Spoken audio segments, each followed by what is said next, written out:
non taliba ngay dem rek.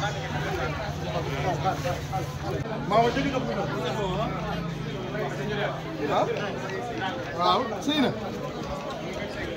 waaw dafa sëy moom ak a ñëw tiit sax jamono ji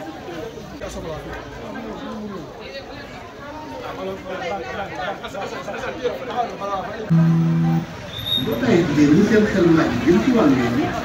ñoo lëkkaloo ak festival ak seen jëkkër ji mais suturaal jaral ko kenn ko soxla aar ko fonk ko yàlla mu ko sargal kenn waru ko fitnaal ndax jigéen sàkk muy ci suñu wàllu diine wala ci suñu wàllu aada jigéen dina ci santaane te ñu koy suturaal jaral ko kenn ko soxla aar ko fonk ko yàlla mu ko sargal kenn waru ko fitnaal ndax jigéen sàkk loolu la diine di wax naan c'est l'approuver et se rendre complice. Chaque fois que maltraitance est suspectée de l'intérêt, nous devons réagir, mettre l'enfant à l'abri, alerter les parents et l'entourage, les diriger dans des centres de santé et de protection. xam ne kii am na lu nekk ci moom kenn du ko ñemee def fe parce que bu njëkk bi da ngay gis koo xam ne day ñëw ci koñ nga ñaaw njort nga ne xaaral ma dem dénoncé woo police. sa waajur yi ñàkk sa àndandoo yi ñàkk sa xarit yi ñàkk kon lii dafa doy lii tiis la sonn nañu sonn nañu sonn nañu sonn nañu sonn nañu sonn nañu dafa doy dafa doy dafa doy maa ngi wax na ku ci nekk na nga def sa taxawaayu bopp ci biir quartier bi soo gisee naka su dul loolu nga dem police déclaré ko ñu ñëw saytu waa jooju ci lan lay dox ak ci lan lay dund su fekkee waaju ñaaw la kuy def ñaaw teew ñu jël ko ñuus ko ci kaso gi maa ngi jéggul ci kàddu gi ñu jël ko dóor ko ci kaso gi ñu jël ko nëbb ko jant bi ndax xam nga nit ku nekk am nga droit dund yow yàlla reyu la nit ñëw bëgg la rey fan lañ ko teg dañu war a bokk ci dëkk bi war a bokk ci liy jar as dëkk bi yóbbu ca kanam ñun jigéen ñi ñun ndaw ñi ñun xale yi nañu jàppale wallu jot naa dafa doy dafa doy dafa doy dafa doy dafa doy dafa doy dafa doy dafa doy di nuyu képp ku fi taxaw di ko doole ci sous-préfet bu Malika bi mais aussi ñu ngi nuyu commissaire bu Malika bi aussi ak bépp autorité bu fi toog ak bépp autorité bu fi taxaw maa ngi tudd madame Ba nekk chef de service départemental bu ministère de la famille et des solidarités tey ñu ñëwoon accompagner jigéenu Kër Massar yëpp mais aussi jigéenu Malika yi ak jigéenu maison de la femme bu Malika ñu ànd ak ONG yi Alpha Dev mu ngi fi AGS mu ngi fi gis nañ fi bépp comité bi nga xam ne wala bépp organisation buy daw ci protection de la petite enfance rek ñu ngi ci ñu ngi àndoon ci marche bi nag pour dénoncer violence yi nga xam ne moom la ñuy def ci xale yi mais ci genre mu nekk domaine boo xam ne suñu domaine de compétence la bu ministère de la famille et des solidarités ñu nekk di ci yëngu di ci def suñu kéemtalaay kàttan ñuy ñaawlu bu baax lii fi xew di ne dafa doy bu mu amati mukk di wax ne tamit ñu ngi ñaax tamit parents yi ñu gën a farlu am vigilance ci xale yi di leen téye mais aussi di leen ñaax di leen déglu te aussi di leen tàggat ci seen bopp ba nga xam ne xale bi bu génnee am yenn approche yuñ ko def dina am fit pour dellu ci parent pour wax ko ñu ngi ñaawlu bu baax acte bi fi am di leen wax ne dinañ ci taxaw gën a am vigilance mais aussi parents yi aussi ñu ngi leen di ñaax nañu téye doom yi ci biir kër yi di leen ñaax xale bi bu nekkee xale bu ndaw a ndaw nañ koy jàngal ne ko yow mii sa yaram yaa ko moom pour muy am yenn mun di protéger boppam mais aussi xale yi nañ leen di téye ci biir kër yi bu baax a baax di leen wax ne ministère de la famille et des solidarités defal na benn numéro vert boo xam ne 116 la c'est totalement gratuit ba pare H24 boo voté di nga leen jot pour ñuy dénoncer di dénoncer di dénoncer parce que dañuy dénoncer sax mais ñi nga xam ne ñooy buuroo xale yi dañuy xool ne ci famille bi lañ bokk dañ naan su ma ko waxee dina yàq njaboot gi ñu leen di wax ne ministère bi numéro boobu mu def mën nga dénoncer mais ça sera dans l'anonymat kenn du xam ne yow laa koy def di sant préfet bu baax a baax ci autorisation bi mu jox jigéen ñi pour ñu def marche bi mais aussi commissaire tamit ci encadrement bi madame Bala service départemental de la famille Yàgg Ba chef de service départemental de la famille et des solidarités. À toutes et à tous, je me nomme Madame Keita Ndeye Anta Diop, chargée des projets, suivi et évaluation de la maison de la femme Mame Anta Gadiaga de Malika.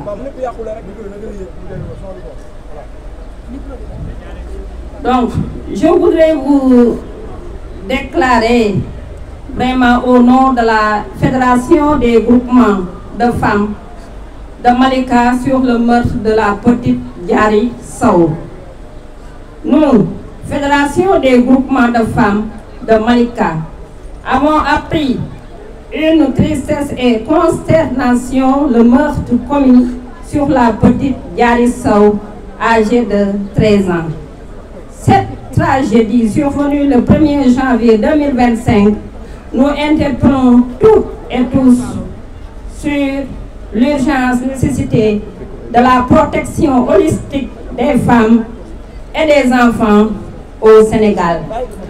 En effet, la persistance des viols, meurtres et violences en général est un sujet préoccupant qui met en lumière des enjeux sociaux, culturels et légaux. Malgré les efforts des organisations de la société civile et du gouvernement, les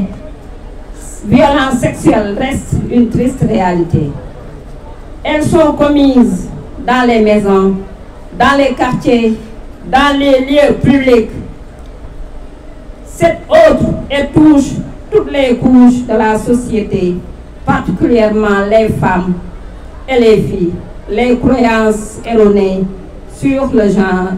et la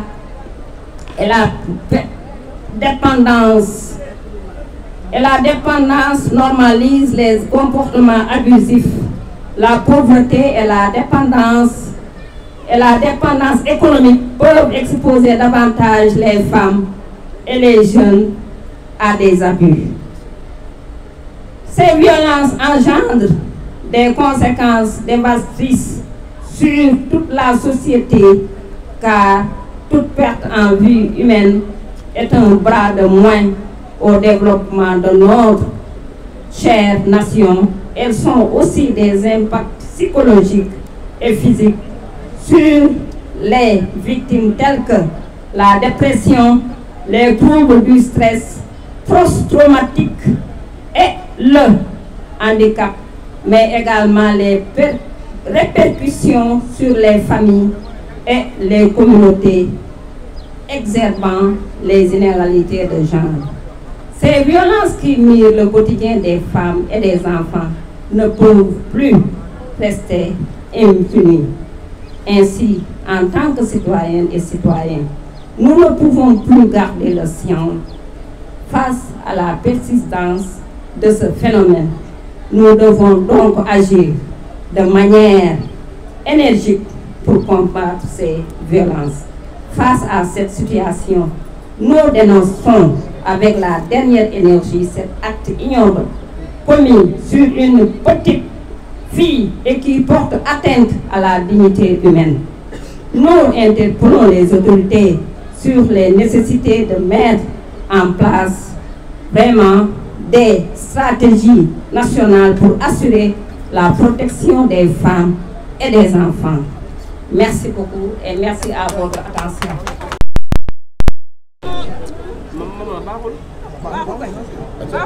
di la jaajëfal bu baax li ñu walideel suñu marche bi tey di nuyu commissaire ndax dox bi su yombee commissaire jàpp nga ci bu baax yow ak say élément di nuyu madame Ba bu baax nag ndax wax dëgg yàlla bii fi amee ba tey mu ngi ñuy gunge di ànd ak ñun di nuyu nag jigéeni Malika di wax rek ne seen taxawaay rafet na man tey damay lott ci wax ci mbir mi ndax dafa dal ci sama bopp wante nag dama bëgg ñun ñëpp ñu takk suñuy sër ñu takk suñuy tubéy ñun ñëpp ñu ànd fexe ba lii bu mu amati ci Sénégal waxuma la ak Malika te loolu dara mënu koo waral lu dul bokk pas-pas dara mënu koo waral lu dul ànd bokk ndey bokk baay ànd di dénoncer ndax yëf yi metti na ñaaw na ruslu na te ñun ñoo jur doom yi ñoo jur doom yu jigéen yi ñoo jur doom yu góor yi kon ku ci nekk rek war ngaa taxaw sa taxawaay ba mu mat fexe ba sa doom bu góor nga yar ko fexe ba sa doom bu jigéen nga yar ko tey waxtaan ak moom dama ne commissaire fas nañu yéene préfet dinañ ànd ak yéen Malika dinañ ko raxas ba mu set ñun jigéenu maison de la femme bii xam nañ ne naam bii ba ñuy jot autorisation bu guddi na lool mais def nañu seen kéemtalaay kàttan ba ñoom ñëpp ñu teew kon commissaire préfet ñu ngi lay jaajëfal bu baax journalistes yi ñu ngi leen di jaajëfal bu baax damay wax ne rek jigéen ñi nañu góorgóorlu bu baax fexe ba lii jóge fi ba faw ba faw ba faw ndax dafa doy mitital yi dafa doy ci fànn bu nekk nag fànn bu nekk mitital yi dañu fee doy ma ne jigéen ñi de leen dénoncé ku gis loolu warul a gis na nga ko wax ñun ñëpp ñu àndante ngeen baal ma ak xam naa ne sama xol neexul mënuma wax lu bari. d'accord sa naataango mu ngi doon interpellé en français ngu état autorité yi yow tamit nga ñëwaat ci wolof rek. jàkkaarloo caméra yi ngay jàkkaarloo. autorité yi li ma leen di wax rek mooy ñun bu ñu sañoon ñu indil ñu peine de mort ku rey ñu rey la ndax nag yëf yi sonn nañ ci metti na wala ñu teg leen daan yu diis yoo xam ne ku ko gis ku nekk dootoo defati lu ni mel ndax sonn nañu lool xam nga dëkk ak nit même pas 500 mètres mu taxit sa doom rey ko nga ñëw tiim ko dafa metti te xam naa ne gone yi Malika am nañu yar lool gone yi gox ba am nañu yar lool ndax ñëw ci biir kër fekk sa doom tëdd ñu rey ko rey bu ñaaw nga ànd ak sa sago ba jébbal ko yoon loolu kenn mënu ko fay kon ñu ngi wax ne autorité yi nañu dolli vigilance bi nañu dolli surveillance bi dañuy wax rek préfet bu ñu jàkkaarloo ak yow suñu doléance ak suñu naqar yëpp yow lañ koy jox nga jàllaleel muñ ko ci kaw li may wax rek sama xol neexul. fàttali ma tur bi. Après vous avoir salué, vous féliciter pour cette forte mobilisation. Vous féliciter et dire que le 31 décembre dernier, c'est avec beaucoup de tristesse, avec beaucoup de stupéfaction, avec beaucoup de consternation que nous avons appris ce qui s'est passé. Le meurtre sur la petite Diary Sow, comme vous tous. Meurtre qui a plongé Malika, qui a plongé Keur Massar, qui a plongé tout le Sénégal dans les mois. Alors, vous l'avez fait et nous le faisons également avec vous. C'est un meurtre que nous dénonçons avec tout le monde. Je voudrais donc vous féliciter pour cette organisation, pour cette marche pacifique que vous avez eu à organiser jusqu'ici pour manifester votre mécontentement, notre mécontentement. Oui, il faut s'engager, je suis d'accord avec vous. Je suis d'avis qu'il faut s'engager pour mettre un terme aux violences basées sur le genre et notamment les violences faites sur les jeunes filles. De mon point de vue, chacun d'entre nous a une part de responsabilité. Il faut le dire, il faut oser le dire. L'État, certes, a cette mission régalienne d'assurer la sécurité à tous les citoyens. Mais la communauté aussi, les populations ont un rôle extrêmement important également à jouer. Vous l'avez dit tout à l'heure, il nous faudrait davantage avoir cette culture de la dénonciation. Il faut dénoncer. Il faut nécessairement dénoncer.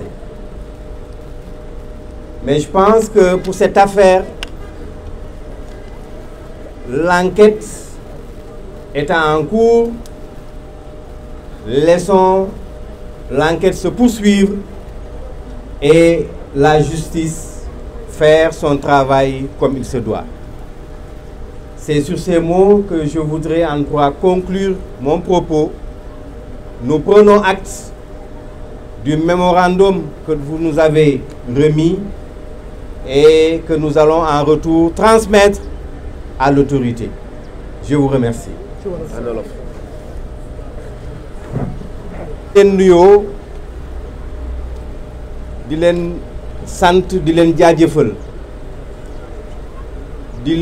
jaajëfal ci mobilisation bii nga xamante ne bii am ngeen ko pour organiser marche pacifique jóge ci kër ndem si yàlla si Diary Sow ñëw ba fii ci sous-préfecture bu Malika.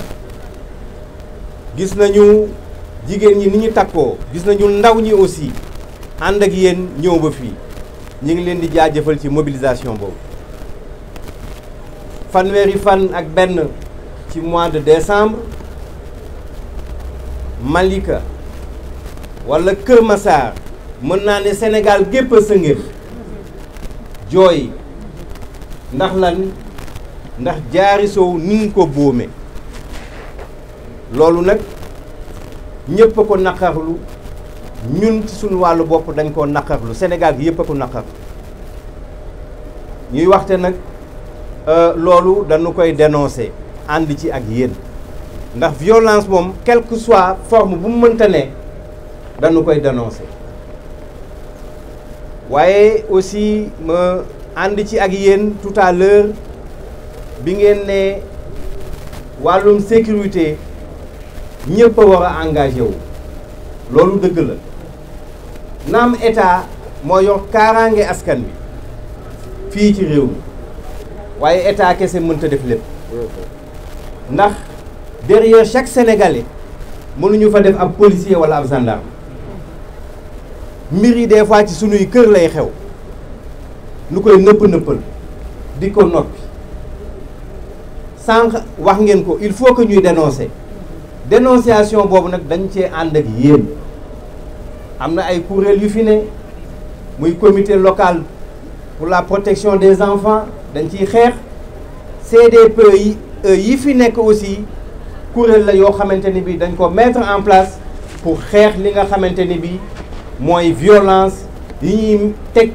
jigéen ñi waaye rawatina xale yu jigéen ñi donc nanuy dénoncer li nga xamante ni bii day xew ci sunuy gox waaye ci sunuy kër lii mooy li nga xamante ni bëggoon naa ko wax mémorandum bi ngeen teg sunu loxo bu soobee yàlla kilifa yi danañ ci jot ñu ngi leen di sant di leen gërëm di leen féliciter encore ci mobilisation bi ngeen def tey jërëjëf Abdoul Sy sous-préfet de l'arrondissement de Malika.